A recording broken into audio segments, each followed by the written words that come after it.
Hey, how you doing? This is Hobbies here. So last week I did my, I think, third inspection. Everything went well. I added another deep, and then next week I'm going to add another super.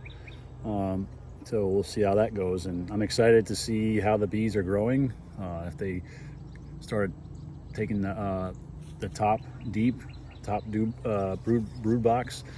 I can't speak tonight, but so I have two brood boxes on there, as you can see. I have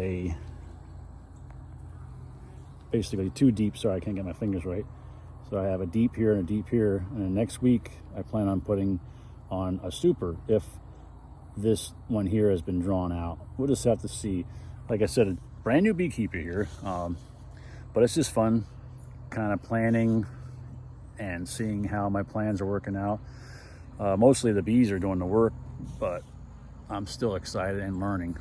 So next week, like I said, I'm going to add a super, which is a mediums. It's a box that maybe 4 inches smaller than the deep, and that's hopefully where they'll put the honey for me to harvest this year. Some people put a queen excluder between the deep and the next super, which I've heard pros and cons to that. The pros are obviously the queen doesn't go up there and lay eggs and they just make honey. The con is sometimes it takes longer for the worker bees to get squeezed through that, and it slows down honey production. So I think this year I'm gonna not put an excluder on there, just see what happens. More experienced beekeepers, what they do is they actually visit the hive more often, and what they'll do is if they find a queen up there, move her back down in the lower brood boxes, and that keeps her from going back up. I guess she has a longer time, and eventually she learns to stay down in the brood box, and then that way the worker bees can pass from the deep to the super unaffected. So I think, but like I said, this year I think I'm going to do it without the excluder and just see what happens.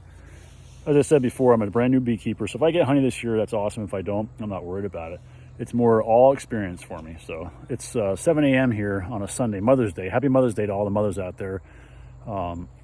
Without this world, without mothers, this world would be doomed, because mothers do all the work. Just like here in the beehive, where all the girl bees do all the work and the queen is the one that basically keeps the hive alive. That's the same with the mothers. So God bless all the mothers out there, all the hard work, all the sacrifice that you've done. And I can't speak more highly of my own wife, who's a mother of 3 boys and recent grandmother to my granddaughter, which my daughter-in-law, another great mother. So God bless all the mothers out there again. So anyway, hit that subscribe button and stay tuned. A week from now, I'm going to do my 5th inspection with a new super on there. And for those who don't know what a super is, like I don't know if I explained it, it is a queen basic box, not a queen box. I can't speak. One of these days I'm going to get the lingo down. So anyway, it's where they put the honey at.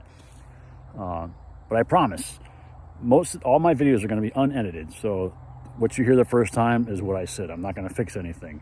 So hopefully people out there are like, well, if he can do it, I can do it. He sounds like a moron. No, I'm not a moron. I'm just kidding. But a lot of us, we want to try to be perfect with everything we say and everything we do.